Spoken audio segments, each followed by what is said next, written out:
Welcome to Bonehead Weekly, and this week we are so excited to have the writer, director, comedian, may I? I mean, you wrote so much comedy, Carl Gottlieb, and really want to talk to you about a lot of it. I mean, from the Smothers Brothers to Flip Wilson. It's amazing. I mean, you were in Second City. You were in your own comedy group. By the way, if you've noticed, I've done my little research. I know you posted before about people not doing. No, I was never in Second City. You weren't. You need to get your IMDb fixed. He was on the committee. I was in the committee. I know you're in the committee, but it also says that you also were in Second City on there. Huh. Never. Okay. I apologize for that. Well, so much for that. I'm just going to go walk off set right now. I'm so sorry. Just go shoot yourself. Yeah, 3 minutes in, you've already fucked up. Read this. Of course, I've always wanted to read it, and it gave me the chance to do it, the Jaws log. We've got several questions for you today. Not only one Jaws question. I want to go ahead and get it out of the way. Please. Why in the hell have you? I was listening to Gilbert Gottfried. You did a great job on Gilbert's show. That was one of the great podcasts, I must say. Yeah, you were fantastic. Gilbert does a fantastic show. He and his producer, they do their research, but he asks a lot of Jaws questions on that show. But Gilbert's allowed to do it. Yeah. The thing is I have a hard time believing one of your answers. And it was about, you wrote Jaws 1, then you wrote Jaws 2. They ended up bringing you back, right? Paying you a little bit more money getting there. And you talked about Brown and Zanuck being cheap bastards. Correct? Yes. Okay. You wrote Jaws 3. And then you didn't write Jaws 4, and you say you've never watched it. How I'm not saying it's a good movie. I'm just thinking if I'd written the first 3, I would have, out of morbid curiosity for the last 30 years, had watched it. Nope, I had no interest in watching it. I knew it was a bad movie, and there's nobody who says anything good about it ever. So, and having done so much with the franchise, why make myself angry, or why get depressed, or why? I mean, there's no reason for me to watch it, so I never did.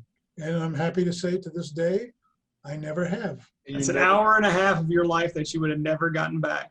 Well, that's true. Yeah, it is. It is an hour and a half of my life, and it's I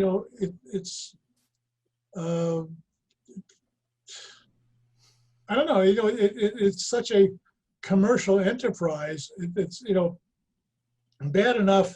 I did 2 and 3 for the money. I don't think that's bad. We're capitalists. Well, 2 was actually one of the better sequels of all time, and until Godfather 2, it was the best sequel of all time.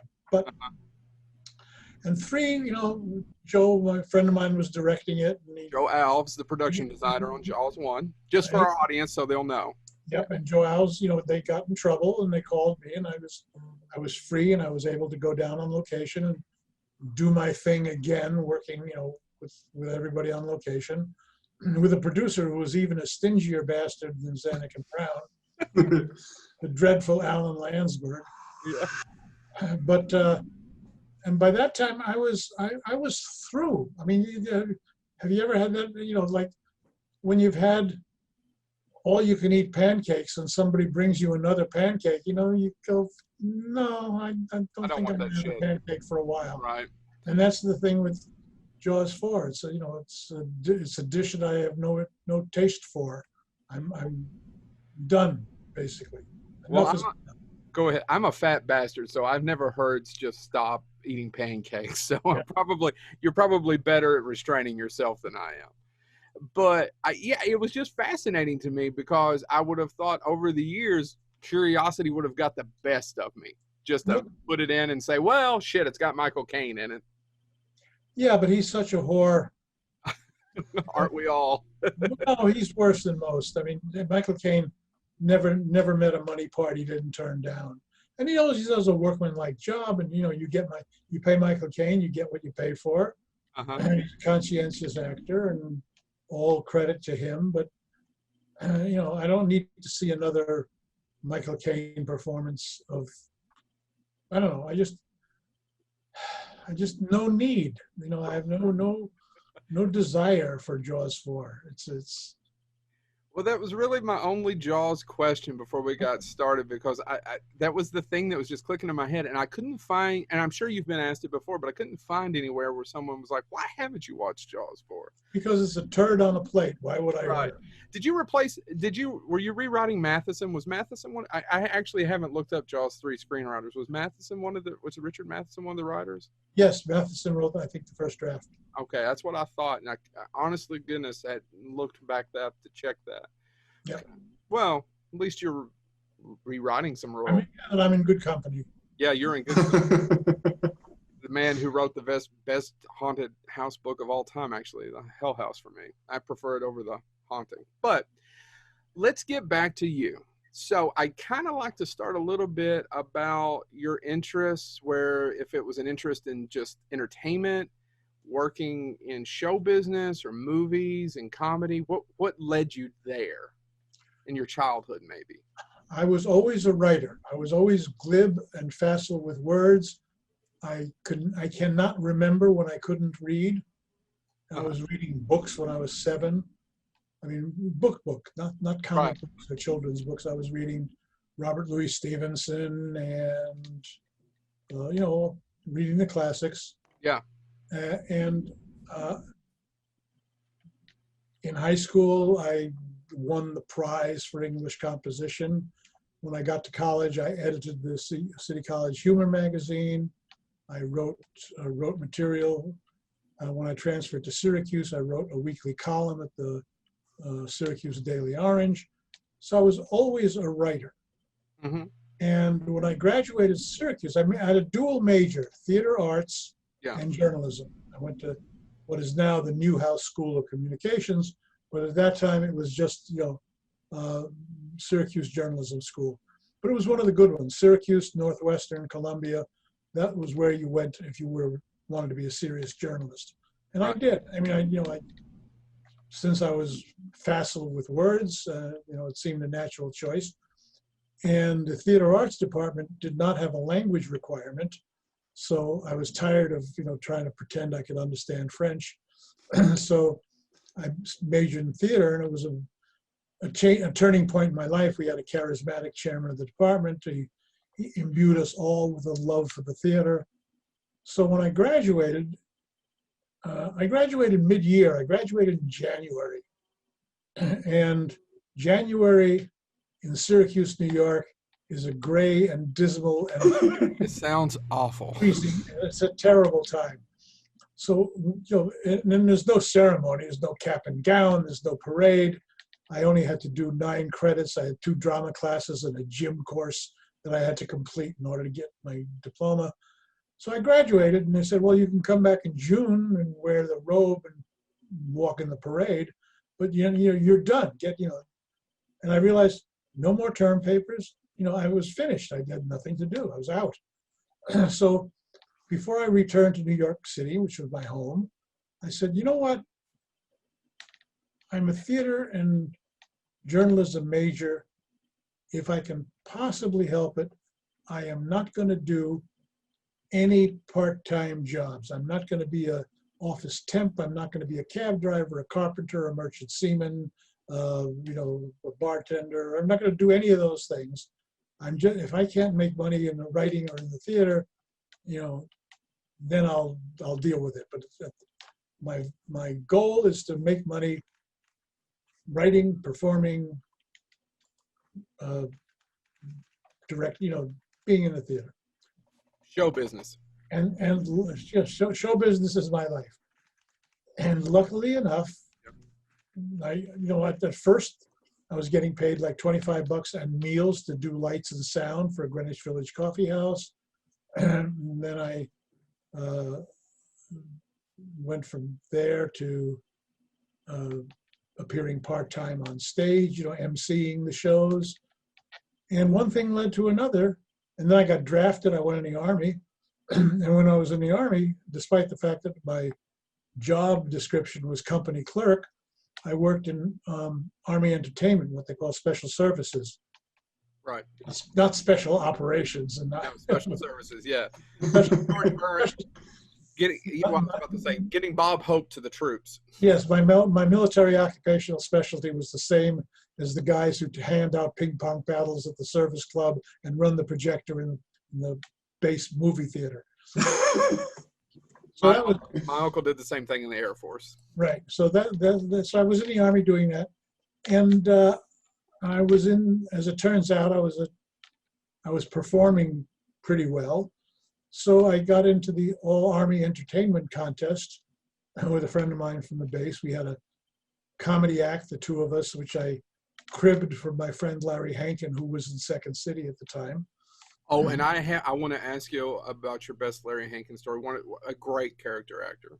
Yes. So I said to Larry, I'm going to do your pantomime. I'm going to do it with another guy. He said, go for it.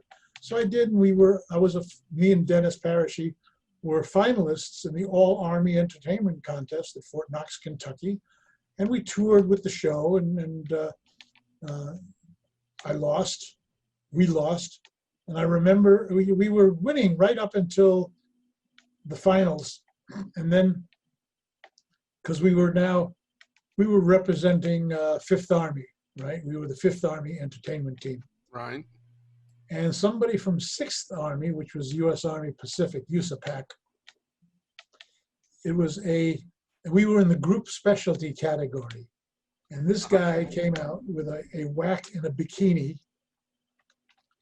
And he was a yo-yo guy. He was a Filipino yo-yo expert. And for his finale, he put a wooden match in the girl's navel and lit it with a yo-yo with sandpaper on it. And when that match burst into flames and the audience went crazy, I turned to Dennis. I said, "We're done." I got to be honest. I'd like to see that myself. Yeah. I would have got up there and yelled and say, "That's not a regulation yo-yo." So when the gig was over, the Army, I had some leave time, and by that time Larry had gone and opened in the committee in San Francisco. So I went to San Francisco to visit with Hankin. I met the members of the committee. They needed a stage manager. They offered me a job as stage manager, and I got out of the Army and essentially went to San Francisco and became a stage manager at the committee, where I did the lights and sound and appeared occasionally on stage in an improvisation, appearing as myself, as the stage manager, But I got my laughs. I got laughs. And then one thing led to another, and then I went to New York and worked for Arthur Cantor, who was a Broadway producer who had produced the committee on Broadway. And then Alan Meyerson came to audition New York actors for a company of the committee that was opening in San Francisco, and I helped him facilitate the auditions. And then I realized, hey, I can do this. Can I come? And he said, well, it's up to Peter Bonners. He's the director of that company. So he checked with Peter, and Peter said, I'd be happy to have Carl as an actor. So I went back as an actor, and my life changed again significantly. And the show was a huge hit in San Francisco, 66 to 68. And in 68, we came to Los Angeles to play at the Tiffany Theater on the Sunset Strip. And we were scouted there by everybody, because when we opened in LA, we got across the board rave reviews from the LA Herald Examiner, the LA Times, LA Free Press, the Avatar, the Hollywood Reporter, Daily Variety, and Weekly Variety. So we were golden. And Bob Altman saw the show and hired me to be in the movie MASH. And Smothers Brothers saw me and hired me to write Glenn Campbell's show. Mm-hmm. And one thing led to another. Every job led to the next. And I never had to be a bartender or a cab driver.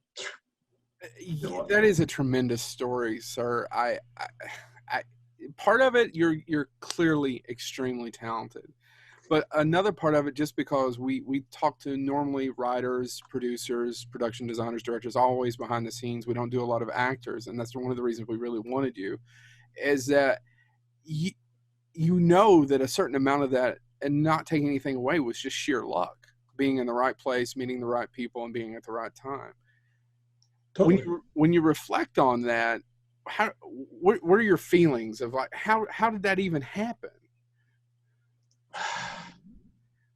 It's kind of a long-winded it's a very existential question, I know, but I'm curious about your feelings about it. Well, the answer, my feelings are, at the time, every choice seemed like the natural choice. It wasn't like there was something else I would be doing. Somebody said, "You want to act here?" I go, "Yeah."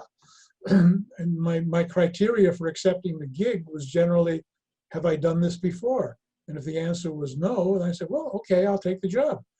Now, when I was writing television, jump ahead to like the Flip Wilson show, I could have, my agent at the time was very well placed in television, and he suggested that, he said, "You want to work in television, I can keep you working."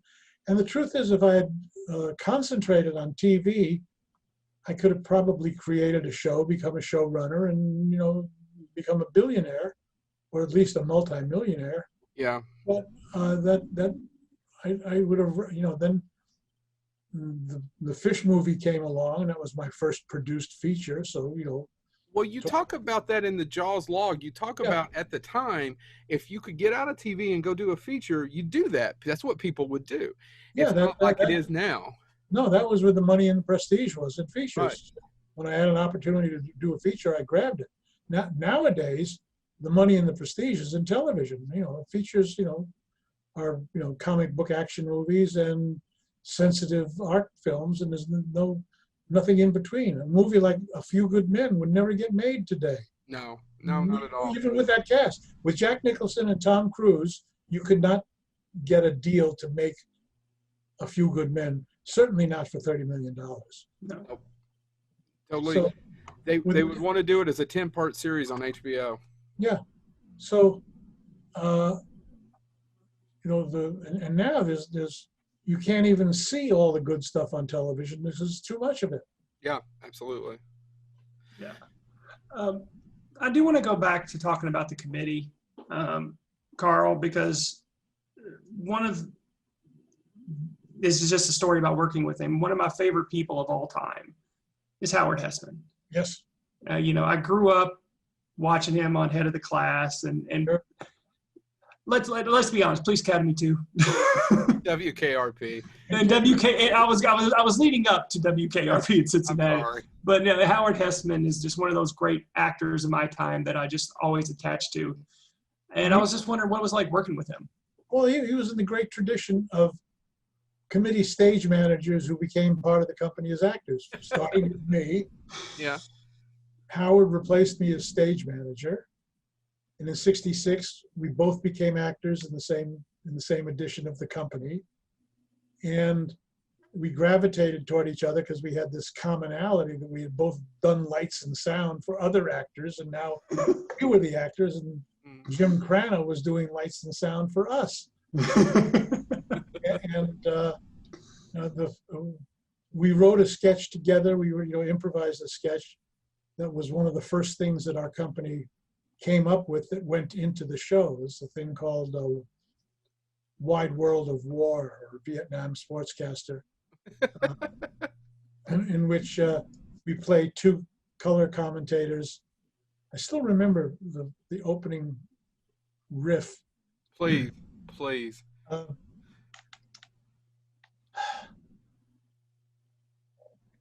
Good afternoon and welcome.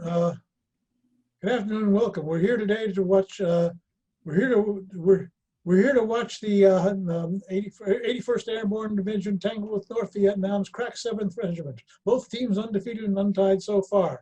I'm looking out over the field. I can see the HU-1B armed U helicopters of the 101st Airborne Division. They're windmilling in for a landing, and now they are on the ground, and they're laying down a nice space of fire as they deploy. What did you think of the landing so far, Red? And then Howard would say, yeah, you can tell the boys are up for this one. Both teams undefeated and untied. They're both firing long before they've seen anything. and then we go on and we describe this battle. 42 years later. Yeah. Oh, that was amazing. That just made my year. In an overall shitty year. Hi there. It's a beautiful, clear, sunshiny day on the Mekong River Delta where we are watching elements of the 101st Airborne Division tangle with North Vietnam's crack 7th Regiment. Both teams undefeated and untied so far this season. Oh, that's amazing. That's awesome, Carl. Thank you so much, sir. I can go to bed now. Good night. Yeah, we appreciate it. We'll send you over whatever your favorite drink is. That I've got to add, and while we're there, actually didn't have it on my list of questions, but we always try to do these more as a conversation. Sure. I mean, you're in San Francisco from '66 to '68. Yes, Summer of Love, free speech. You're right there at Haight-Ashbury. You're living it up. Ground zero for the Cultural Revolution. You were there before it was over. Yes, I was there, and again, luck of the draw. That was the first time in the history of U.S. pop culture when a cultural trends started on the West Coast and drifted east. Yeah. Until '65, everything was New York, Philadelphia, Boston. I mean, that's where it started. The books were banned in Boston. You became a hit on Broadway or off Broadway. But all of a sudden, with the San Francisco Sound, Jefferson Airplane, Yep. Grateful Dead, all Charlatans, Big Brother and the Holding Company, Janis Joplin. Yep. So musically, the focus had changed from Nashville and Memphis to the Brill Building to singer-songwriters in the West Coast, and so everything was happening in L.A. and in San Francisco, including the Haight-Ashbury. Right. And we were there. We just happened to be there, and we were doing a show, and the Airplane and the Starship and Janis were all our contemporaries. We would do benefits together for the free speech movement. We'd go see their shows at the Fillmore. Howard worked as an MC at the Fillmore when he wasn't being a stage manager at the committee. Right. So we'd go to the Fillmore and the Avalon Ballroom, Winterland. We'd see all the music shows. They'd come to the committee. They'd see our show. It was this wonderful period of cross-pollination. I just can't imagine the cultural significance of absorbing that in person. And whether you had any idea why you're there. Well, it's like asking Hemingway and right. So you're in Paris. It's 1922. You're having a good time so far? Yeah. It wasn't until later that it became, what it became. Yeah, it's like asking Hemingway. 60 years, 80 years from now, Woody Allen's going to be obsessed about this period in time. Yeah. Right. So we were in the right place at the right time, and we benefited from that. Yeah. I didn't. And to this day, it's creatively one of the most exciting times of my life. Yeah. I just can't imagine. I can't either. And it's so much so that it kind of bumfuzzled me for my next question I was about to roll into, hey, you're ready? And then I was like, no, I've got to go back and ask about this. And then I could just talk to you about that for an hour. Because I had doesn't matter. This is about you. So let's kind of skip forward a little bit and talk about, I'm imagining your political leanings. I follow you on social media. We probably even though we're from Kentucky, I'm pretty sure we're all on board on one thing. But being with the Smothers, can you talk about it a little bit? I just can't, because for one, there's two questions here. Can you talk a little bit about Smothers Brothers? And do you mind talking about, I would imagine that sketch writing will prepare you for any timeline, hard writing job ever. Because it has to come out every week, and you have to prepare, and you have to do it, and it's always different, and it's always something completely different. It's not like you're going to write for the Friends, and that the Friends are going to do this. It's going to be different characters, and it's several different characters, and how sketch writing prepared you for the rest of your career. Well, that's a big question. Sorry. No, it was great prep, because when we were improvising, if it felt right, yeah, and you got it on its feet in front of an audience, and the audience reacted, it was, instant feedback. You would think of something, you'd perform it, the audience would clap and cheer, and you'd start doing it as part of the show.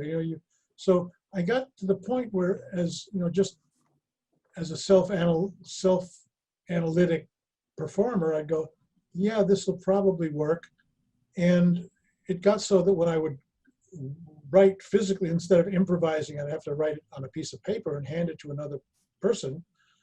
I could write it with the knowledge that, you know, if it's not fucked up in performance, if the actor doesn't fuck it up, Right.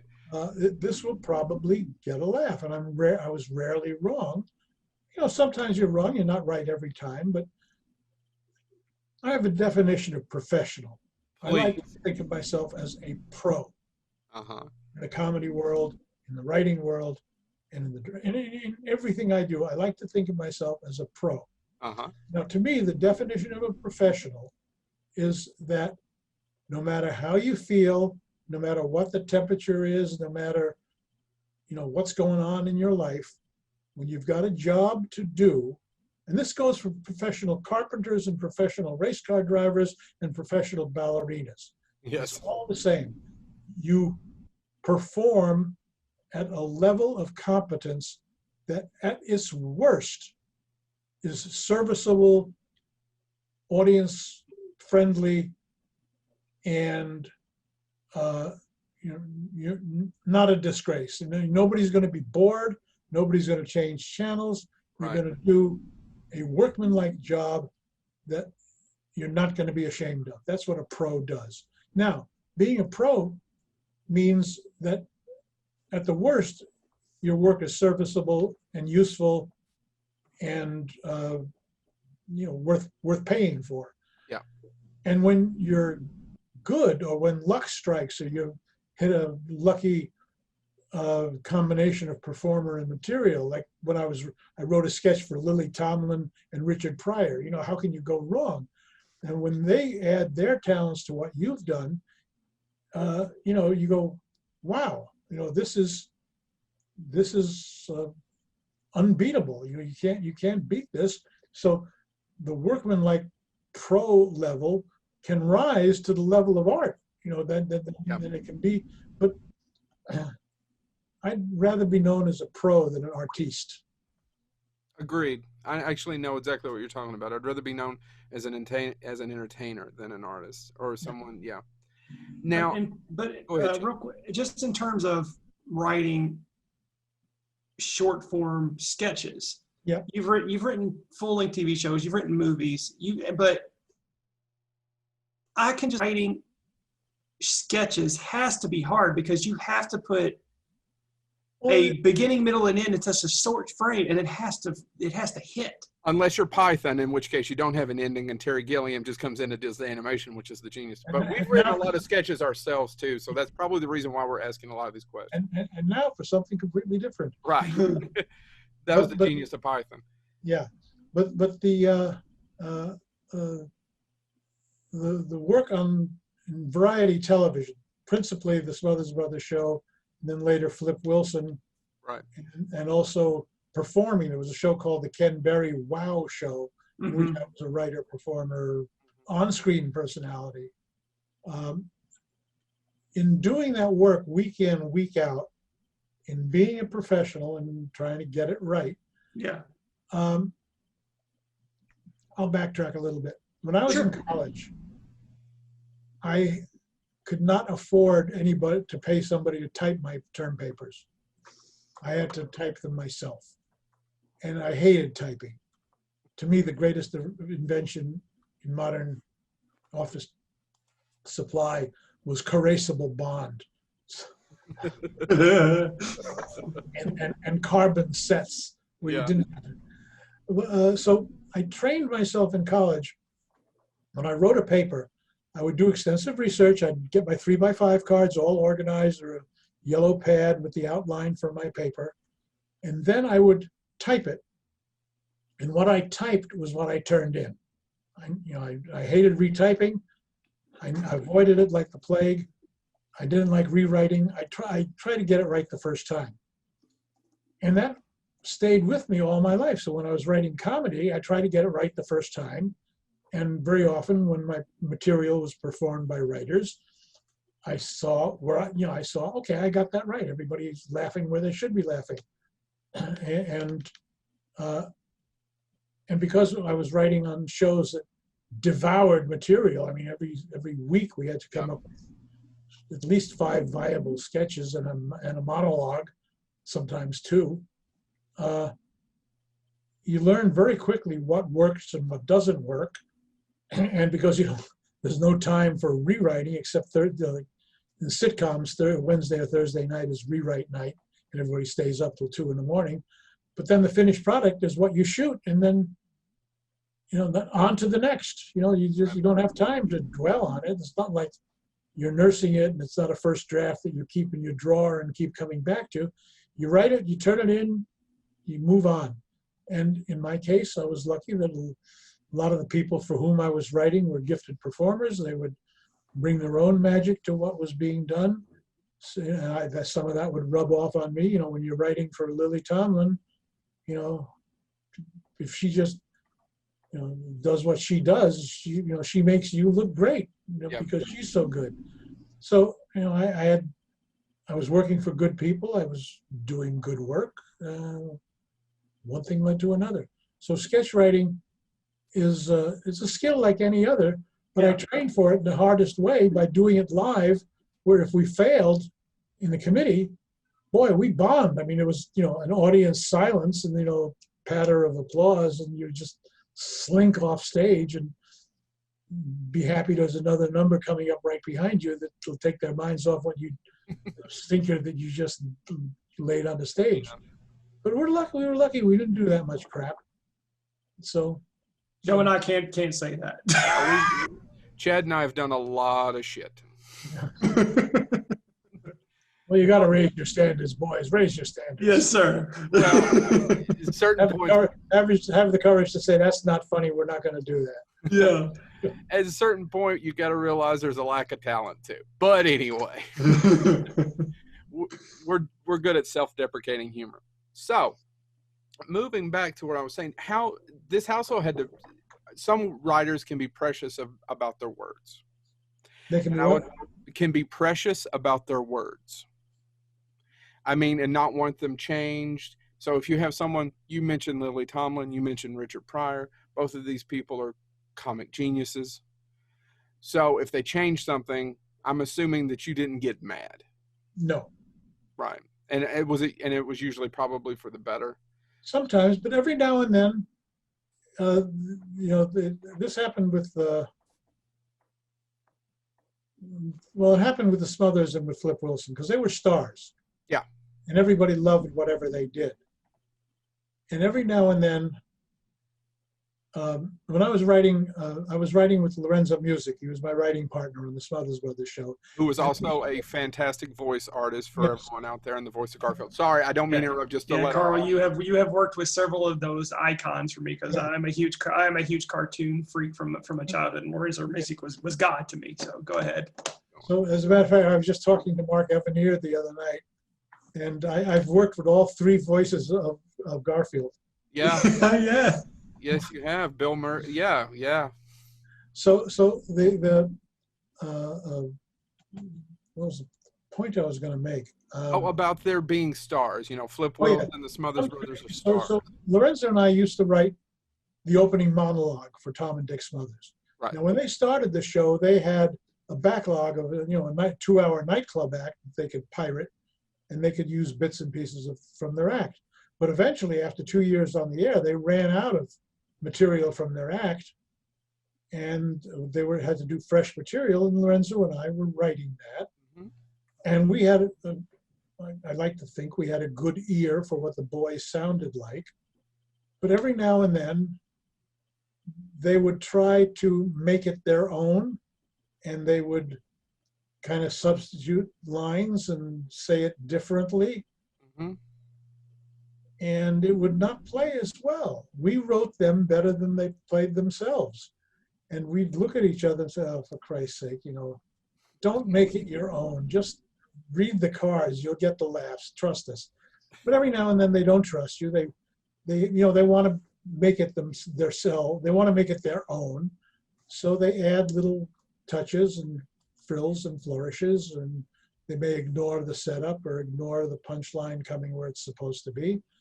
So you just want to smack them, but then you can't because they're the stars, and better or worse, they're the ones who are going to bomb with the material if it doesn't work. So all you can do is say, guys, trust us, and then hope for the best. Same thing with Flip Wilson. He tried to make it flip material, and then it would be less effective than if he had just read it the way it was written. But you can't tell an actor, you can't tell a star, shut up and read the words as written. Right. Unless you're on the Mary Tyler Moore Show. That writing staff, the cast of the Mary Tyler Moore shows realized that the writers were God, and they never went against them. But was it that way in All in the Family? To a point, in the first. I've heard of Rob Reiner and Carol O'Connor fighting and arguing with writers. Yeah, you argue with writers, and with a series, with a hit series where you're the lead, you feel a responsibility, and if a piece of material doesn't feel right, it's not going to sound right coming out of your mouth if you don't trust it. Yeah. You're going to be hesitant, or you'll find a way to fuck it up, even if it's subconscious. And then when it's fucked up, you turn to the writer and say, "See, I told you it wouldn't work." Yeah, because you didn't read it as written, but that's a dead end argument with a star. Yeah. So you bite your tongue and you go on to the next week. So back to Lorenzo. I gotta ask: was all of Lorenzo's funny? Was they all deadpan? Did he write like he talks? Yeah, pretty much so. He had that style. That was his style. Yeah. Even when he was in an act called Jerry and Myrna Music. Now you've lost us there. Sorry, I think we've done a pretty good job of keeping up so far, but you lost us on that one. There was an act, folk act, guitar, and male with guitar and spouse vocalist. Uh-huh. The act was Jerry and Myrna Music, and it was Lorenzo. Yeah. And later he became Lorenzo, and she became Henrietta. Don't ask the circumstances, but they changed their names. And by that time, he was an all-star writer on MTM, and then he was on a Rhoda. He played Carlton the doorman, right, with great success. And we wrote a pilot together for the Lorenzo Music Show. I was going to ask about that. And it did not go well. I think Lorenzo's ego interfered. Yeah. And we parted company on that show. And we stayed social, but we never worked again together. Right. Yeah. That does happen. I barely want to get on the show with him every week, but I force myself to. And we've been friends for 20-some years in college, so you can imagine all the shit that we know about each other day in and day out. I hate you so much. Well, like I say about marriages and good friendships, your friends are your friends in spite of themselves, not because of themselves. I mean, if somebody is, smiley and handsome and thinks you're the top of the cream of the crop, and lends you money and supports you in everything you do and talks you up and is your cheerleader, not hard to like a person like that. It's when that person is an asshole and forgets your birthday and makes a stupid mistake and loses your favorite keychain, and you still like them. And you go, okay, we're friends. That's what a friend is for. And now it's just been so long, I don't know who else I would replace him with. Same thing. My wife says the same thing about me. So yeah. Years ago, we decided that a wife was a good friend you could sleep with. And I'm not into bald guys. No offense to either one of you. So now we've talked about ourselves too much. But back to I've got to ask you. You dealt with so many guest stars, so many, and this is a very cliched question, but I'm curious to ask: who was some of the more troublemaker ones who you could probably see a lot of talent in, but they just weren't being professional? And who were some that you would just love to work with again? If you could just go back in time, who was somebody you would just pull aside to either have lunch or dinner or work with and just be in their presence again? Bill Murray was always problematic. He was a genius, but you hire Bill Murray, you get Bill Murray. That's all there is to it. Yeah. And he may or may not even answer your phone calls. So, but Which is still true, by the way, right? He doesn't even have an agent. Yeah. Probably worse now than ever before. But when he delivers, you get in many cases a memorable performance. Mm-hmm. I've worked. I know there's so many. I was just wondering if there's just somebody you miss working with, or you just the experience was. I really enjoyed almost all the people I've ever worked with. I was lucky. I had good actors to work with and write for. Yeah. And the duds, McLean Stevens. So what? Life is too short to worry about McLean Stevenson. Right. One of my least favorite performers. That's about it. That's okay. Well, go ahead. I'm curious too. So we'll get past the Fish movie. You're writing all this. You and Spielberg were trying to pitch some stuff. You became friendly with that, right? And I get that. And I know a lot of people have a lot of questions about Jaws, and I tell them that they should go out and buy this on Amazon or wherever you'd like, the Jaws log. There's several editions. It's a fantastic read if you're into filmmaking. I highly suggest it. I've loved it. It's been I love the one particular story I love is about Joe Alves and building Quint's, not the cottage, but the house. And it's like, so it's going to be, it's 6 months to get the permit, or it's 6 weeks for you to come back and tell me to tear it and fuck it, let's just build it. Yeah, exactly. Right. That's a great story. Getting past that, you would later go on and write more movies. I mean, we're talking about The Jerk and Caveman, and then start directing. Can you talk to me a little bit about getting into directing, the difference? You directed some television, you directed the Animal House show, a few other, I could give a list, but the difference, how you got into that, and from writing, and the differences.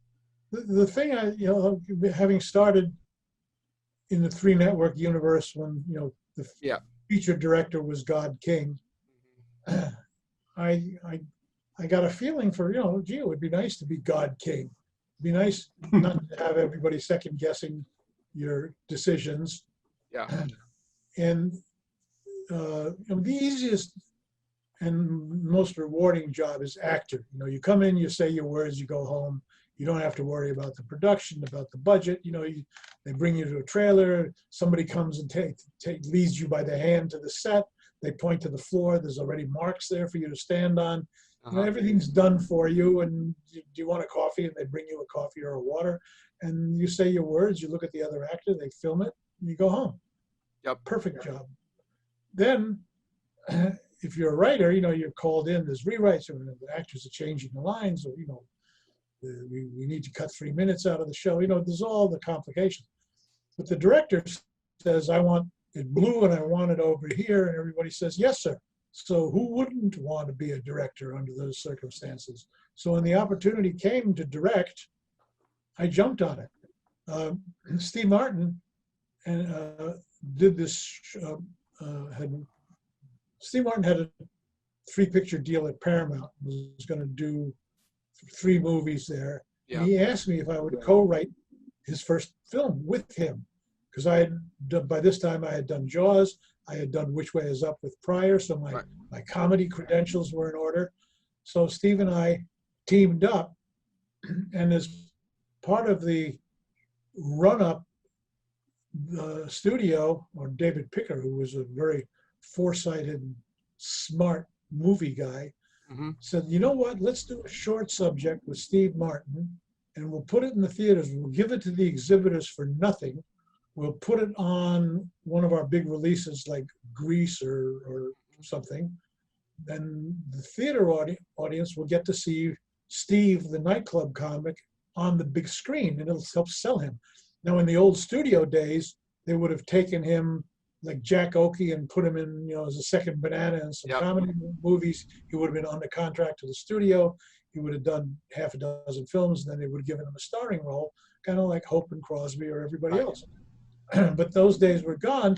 But if they did a short subject with Steve, that would be good. And then I said, or somehow they said, I said, I can direct this, not having directed much in my life. Yeah. I directed some educational films for some friends, for I think Encyclopedia Britannica or something. But so I had a little experience, and God knows I had been on a number of sets, and I'd been an actor. I knew what the director's job was. Yeah. So we got this really superlative budget and a great supporting cast. Buck Henry, Terry Garr, some friends of mine from the committee, all the supporting roles. Many of them are played by improvisational actors: Peter Edling, Dan Barrows, and I directed this short. They had a big standing set that was left over from some Mae West movie, so they put us on this big set. I got to direct it, and kind of nervous about it, but as they say in show business and vaudeville, never let them see you sweat. Right. So I went to the first day of dailies of the footage we had shot. We shot for, I think, 3 days. And after the first day, I went to dailies, sat next to the editor. He assured me that all my coverage would cut. I hadn't broken any rules. And I walked out of dailies, and everybody else was going to commissary or get a drink or something. And I was by myself on the New York street at Paramount. And I can remember going, yes, yay, yes, I can do this. And then I never looked back. And everybody asked me, can you direct? I would say yes. And then I think the next thing I directed was an episode of Laverne and Shirley, I think I did. And then I directed, if anybody asked, I would say yes, and I would direct. Right. And I got a chance to do a variety of things. And I like to think that I was a pro, and I acquitted myself honorably. None of my footage was thrown out. Nobody had to reshoot what I was doing. I wasn't Jerry Paris. I wasn't a hack. Yeah. So, Well, and then that led eventually to Caveman. Right. And the old phrase would have been, the old one is, don't let them see your sweat. The new one is fake it till you make it, right? Yeah. Yeah. Why you mentioned Caveman? So I want to talk about that because I just want to wrap my mind around your decision to make that movie, because it's not only, by the way, to our audience, if you haven't seen Caveman, check it out. You can watch it on HBO Max currently, which was a pleasant surprise when I got the streaming service. But the thing is, how do you go about making a movie where there's basically no dialogue? There's grunts and one words. I'm just trying to. That is a very ballsy move, sir. Well, we came to it. It was a circuitous route.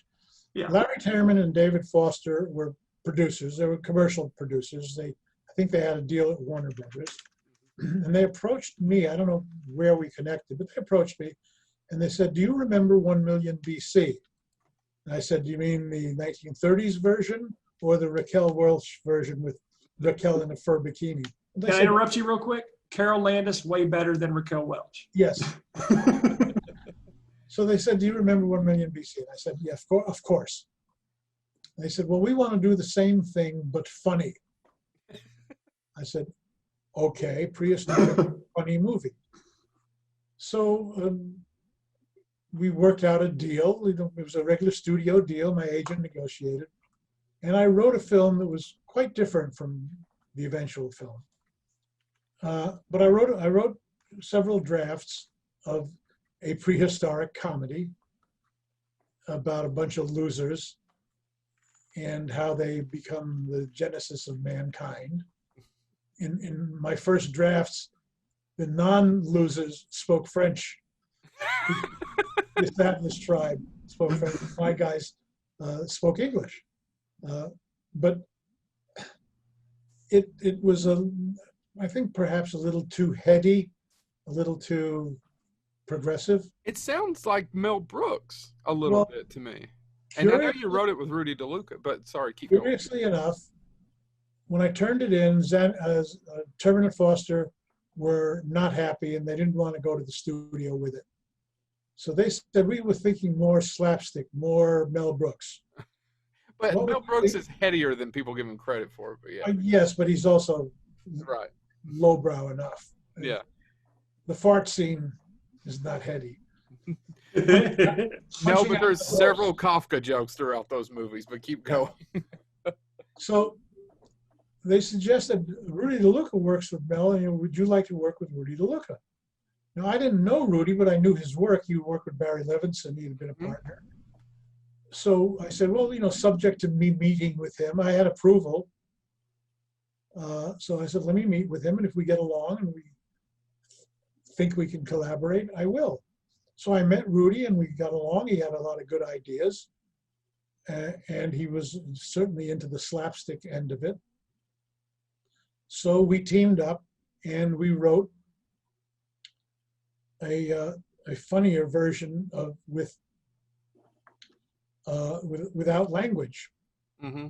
Although the script, if you look at the early drafts, it looks like a regular script with dialogue, but the parenthetical is, the dialogue says zug zug zoom alundalano.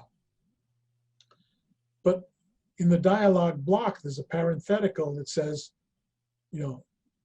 atuk, parentheses, as if to say, and then there's a line of English dialogue. Look out behind you, or So the script was intelligible, even though we were using nonsense syllables. Right. And then that script, slapsticky and broad as it was, got a green light. Warner Brothers said, yes, we want to make this movie. So I called Rudy and I said, great news, we got a green light.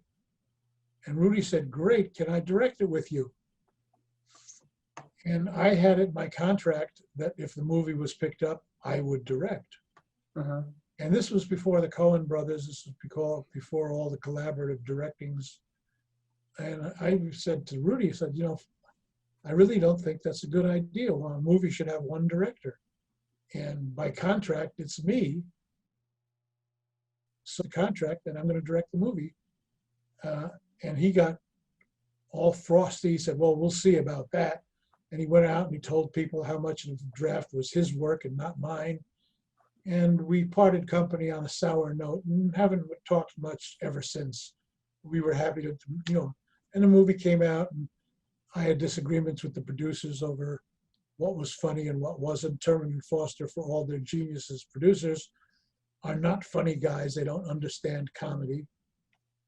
I remember at one point, I lost my temper.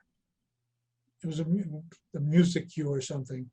And I said, don't do that. That's a corny device, And they said, well, we like it. I said, well, it's shit. It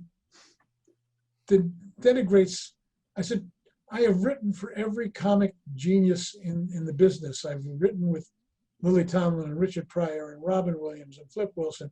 And if I tell you something is funny, trust me, it's funny.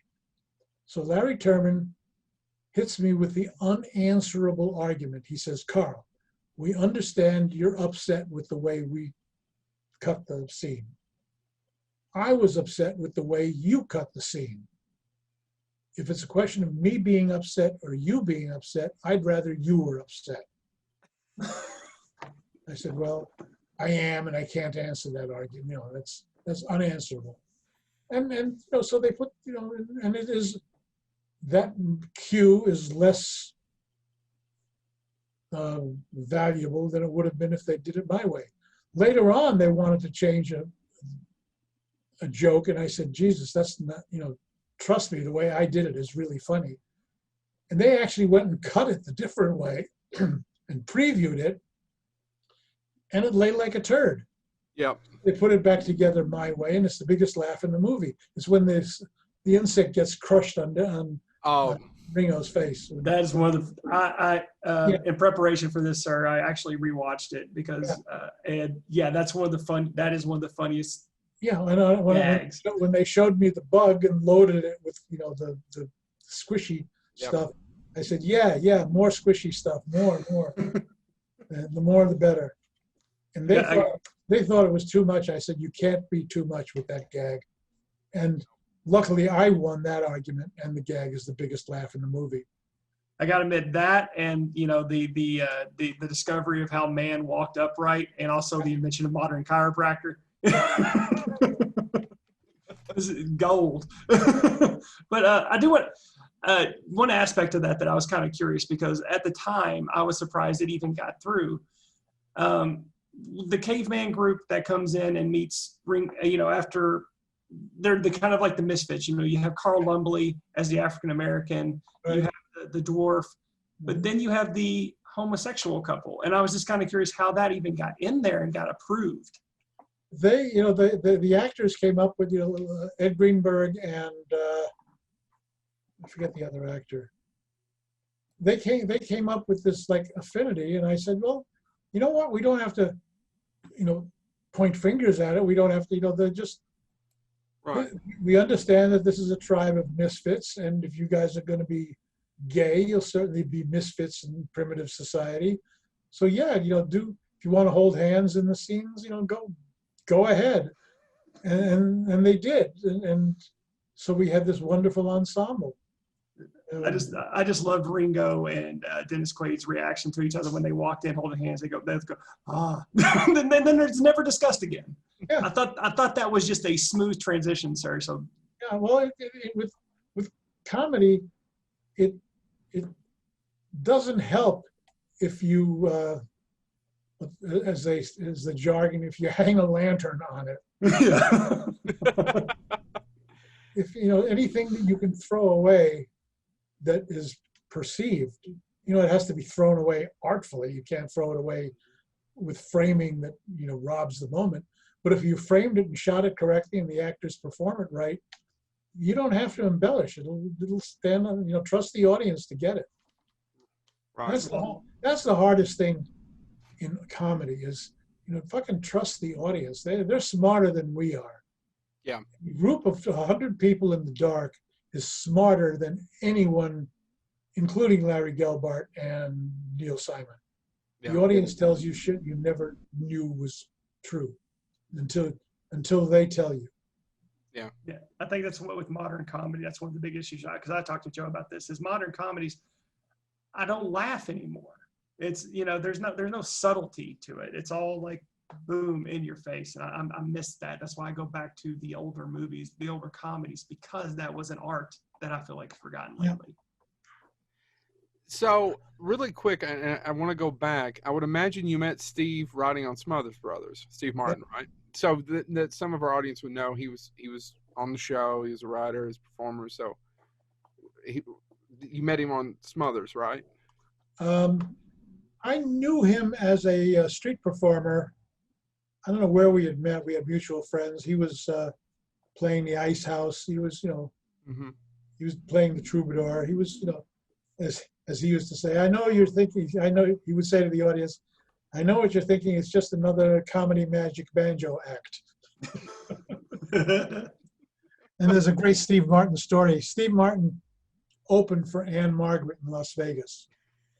And it was not very successful. Right. And he was, he had a 2-week deal, and they canceled him after a week. But during the week he was there, Elvis, who was playing Las Vegas, came to see Anne Margaret's show, as they do. Right. And so here comes Elvis and his entourage, and here's Steve Martin backstage near Anne Margaret's dressing room, and Elvis recognizes him from the show. He says, and he stops, and he says, "You're the comic, aren't you?" And Stephen says, "Yeah, I am." Elvis says, "Young man," in that Elvis voice, I can't do it, but he says, "Right, young man, you've got a very oblique sense of humor." And then he transitioned to, "You want to see my guns?" He was wearing 3 guns. He had a .45, and he had the Derringer in his boot. He had another gun somewhere. And then his entourage went on to see Aunt Margaret. And Steve said, well, I got to see his guns anyway. But it was a great line, his oblique sense of humor. Steve had always had an oblique sense of humor. That's a fantastic. I've never heard that story, considering that I've heard several times that Elvis's two favorite movies was Holy Grail, Monty Python and the Holy Grail, and Blazing Saddles. So you would think it would get Steve a little bit, but it's unfortunate he did not show him his deputy sheriff badges that he also would have carried along as well with those guns. All right. He and Buddy Hackett used to carry their badges everywhere. Oh, Buddy Hackett did it too? I've never heard that before. Yeah. He was a gun nut and a badge nut. I can't imagine Buddy Hackett as a gun nut. It's just Imagine Buddy Hackett as a gun nut. I guess we just know him in a different perspective. No, I was at his house. I don't know. I forget why. I don't know what we were doing together, but I went to his house and he showed me his gun room. And he had, quite a collection. And I had to tell him, he had one particular piece that he was very proud of. And I had to tell him that it wasn't what he thought it was. He thought it was a Navy Colt, whatever it was. I had to say him, no, it's not as old as you think it is. I mean, it is a Civil War piece, but it's not 1835. It's closer to 1860, and it's a cap and ball. It's not a, because I know guns. Do you really? Are you a gun collector? I'm not a collector, but I was that a very rare bird is the liberal progressive who owns guns. I've sold most of my choice pieces, but I still have some guns. Well, I keep them locked up. I'm in Liberal in Kentucky and own 4 and have never bought a gun. So I've just inherited them over the years, if that makes you feel any better. They just come with, it's like osmosis. They just appear in the house. There's so many guns in Kentucky. What kind of guns do you have? Just 870 Winchester shotgun. I've got a really nice Model 66 Smith & Wesson 357. Although I have never had this conversation with anyone on this podcast ever. You would be the first person that we've ever talked to guns about. I've got an 89 Super Soaker.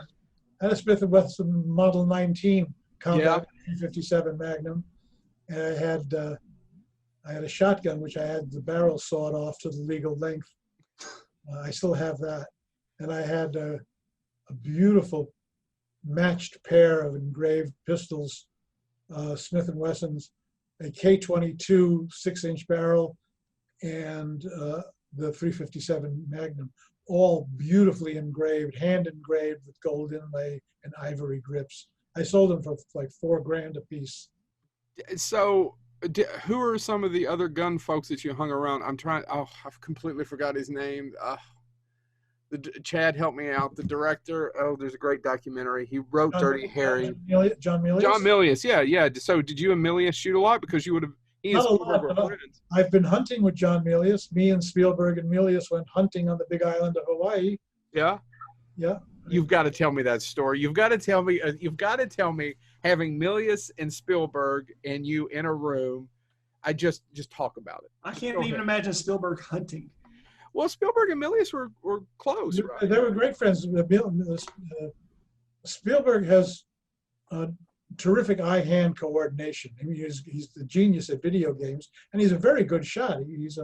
You guys would skeet shoot on Sundays when you were running, right? When you were doing jaws. Milius would take him skeet shooting. But we had this, Milius, I don't know where we got the idea, but we want to go hunting on the hunting. Mm-hmm. So we booked a hunting excursion on the big island of Hawaii to hunt wild pig and doll sheep. So we fly to Hawaii with our guns, and we checked into the Royal Hawaiian Hotel the first day. And within an hour of checking in, here come 2 detectives from Hawaii 5-0 from Honolulu PD, who are curious about these 3 white guys with all these guns. And why? And we said, well, we're going hunting. We booked a guide and we explain what we're doing. And we show them the guns. And there was some handguns involved, which I think piqued their interest. But it was all legit. So they let us go. I mean, they didn't book us or anything. They just had an interest. And then the next day, or 2 days later, we got in a 4-wheel drive and went out into out on the Big Island to where the critters are. Yeah. And we tramped around looking. We didn't see much. Stephen and I stumbled on a sleeping sow with her cub or baby piglet. And we looked at her and Steve said, we can't shoot a sleeping pig. I mean, that's not hunting. So something that we did made a noise and we startled the pig and it jumped and ran away. And Milius got off one shot with a handgun, but missed it completely. And so then we had to go back and we never saw any more sheep that day. We didn't see anything. And then I got a call from my wife. She said, "You got to come back to LA. I had a job interview," or I had to come back. I couldn't finish the hunt. Right. So I left. And the next day, they did get a sheep. Spielberg bagged a sheep. And they said, do you want the fur? If you don't, we will take it to a taxidermist. If you want the pelt, we'll have it cleaned and stripped and sent to you. They make nice rugs, area rugs. So he said, yes, send me the sheep. So now we all get back to LA, and a month or two passes, 3 months. Spielberg goes out skeet shooting with Milius. And then this package arrives from Hawaii with the skin, with the sheep. Now, in Stephen's mind, the sheep has grown larger and larger, and he's expecting a rug, kind of like a polar bear skin rug. Yeah. So he unwraps the package, and it's, a little bigger than a bathroom throw mat, but not much. It's like a, 2 foot by 3 foot sheepskin. Yeah. And it's embarrassing because it's obviously like a very young sheep. Oh, no. So he rolled it up and threw it in the closet and never referred to it again. That was Spielberg, the Great White Hunter. I've got to ask, and this is one of those cliched hack questions, but I was sitting here listening to you tell, because probably most people would never know that Spielberg was even around a gun. I just know because of the Milius stories and whatnot. But what is one of the things that you know of Spielberg that people probably wouldn't guess something about him? He's a great shot. He's a great skeet shooter. Just he can run 80 or 90 skeet. He can run 90. Huh. Wow. And he has, and I don't know if he still owns them, but he had some beautiful Bianchi over and unders. Oh, really? Yeah. Yeah. He spared no expense.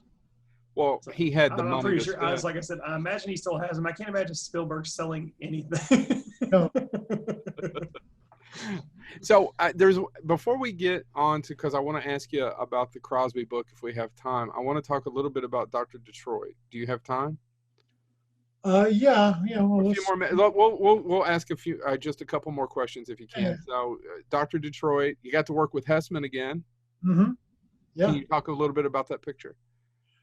Once again, that was a case of they were already in production and they had botched the rewrite. The director, wonderful director, he's still directing, but he was not a comedy director.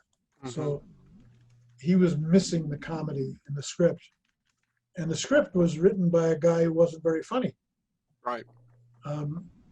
So the only reason the guy got the script made was he was coming off of a Richard Pryor film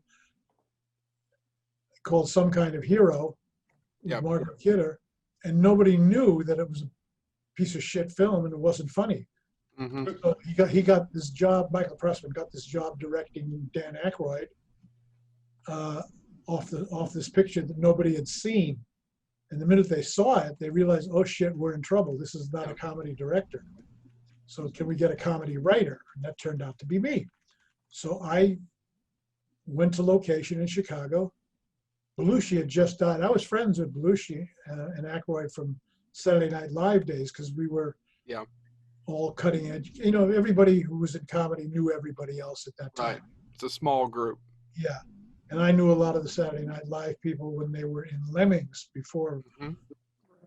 even before they were spotted by Lauren. Anyway, so and it was Dan's attempt to forget, to get past the loss of his partner. Mhm. So he agreed to headline in this movie, and I agreed to do the rewrite with him or for him. So I went and I started doing the rewrite, and they had hired Howard, and I was, again, a guy whose comedy I understood, and I could write. I knew that whatever I wrote for Howard, he could deliver it. So it was a fun job. And once again, like in Caveman, I was the matchmaker. I was writing for Donna Dixon, Yep. and she and Dan hooked up on that movie and are together to this day. And the same way that Ringo Starr and Barbara Bach hooked up in Caveman and are still together this day. So I'm batting 100 for matchmaking couples. Do they send you anniversary presents? No. Of But course. they acknowledge that I put them together. Well, that's good. Well, I know we're running out of time, so I would have loved to have talked to you about several other things, but real quick, what I gotta ask, what's the one dream project? What's the one thing you'd still like to do? I wrote a great big tentpole movie about piracy Oh, before Mr. Phillips. I was the only one who knew about Somalian pirates. really? Why Yeah, did you know? I'm eclectic. I was research. Uh, I discovered Article 1, Section 2 of the Constitution of the United States to this day says that Congress may issue a letter of marque and reprisal. Yep. Now, you may ask, what is a letter of marque? A letter of marque is a pirate license. In the early days of the United States, when we didn't have much of a navy and Britain was kicking our ass, you would give a skipper a letter of marque that said you are authorized to arm and equip your vessel and go out and take prizes and profit therefrom. If you share, So it was essentially a pirate license. So you could go out and you could mug a British ship or a French ship or a Spanish ship and, sell it and make money for your crew. Yeah. Now that exists in the Constitution to this day. Now, the civilized nations of the world gave up letters of marque in 1850 something, but we didn't. It's like the Geneva Convention. We never subscribed. Right. We never signed on.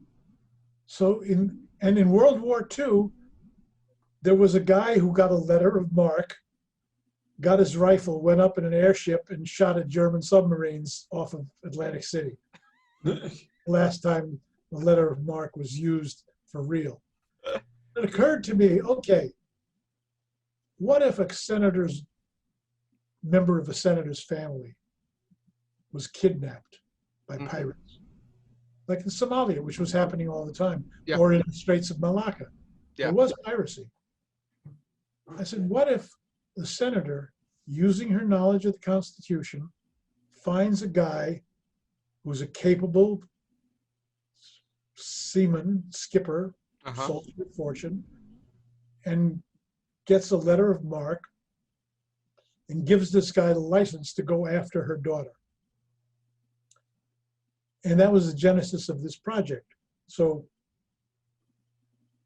I followed 3 disparate: the senator's daughter,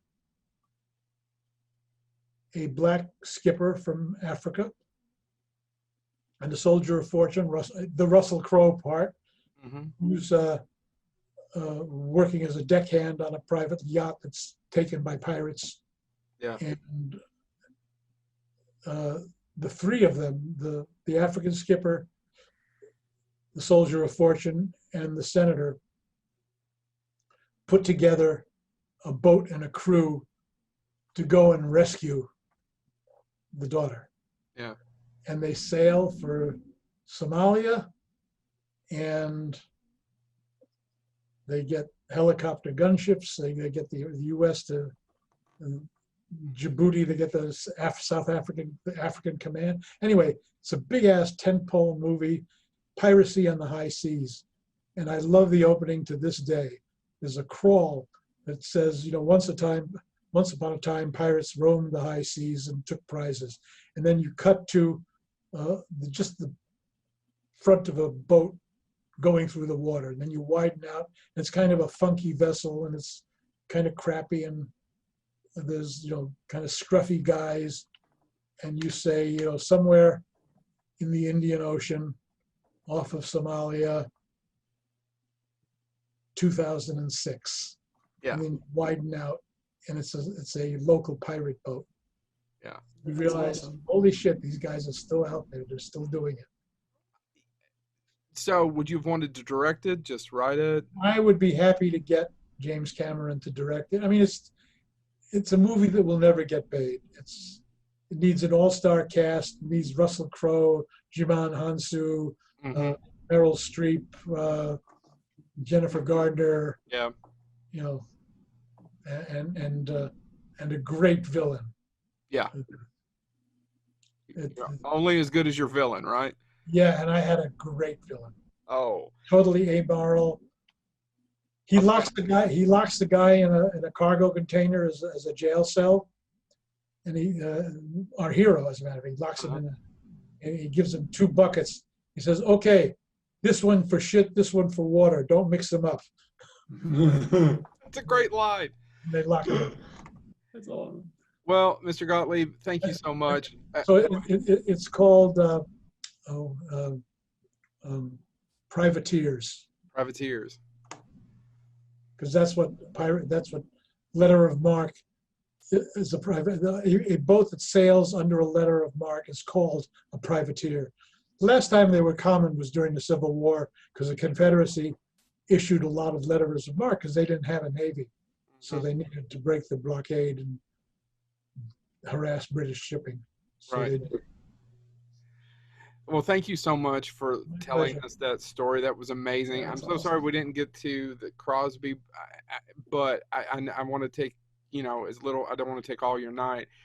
It's been a pleasure. Hopefully we didn't ask you too many mundane questions, and we tried to do our home. We can get together again and talk about Crosby. He and I are still friends. We're still doing stuff together. So I'd love to do that. So, I'd like to talk about the George Burns comedy we get to do as well. Yeah. So. So, like I said, we try to do our homework as much. I've got a full resume. You do, but that's what we love. We just love talking to people who are iconoclasts like yourself. So thank you so much. We appreciate it and love to have you back on. I'm going to stop recording and then we'll say goodbye.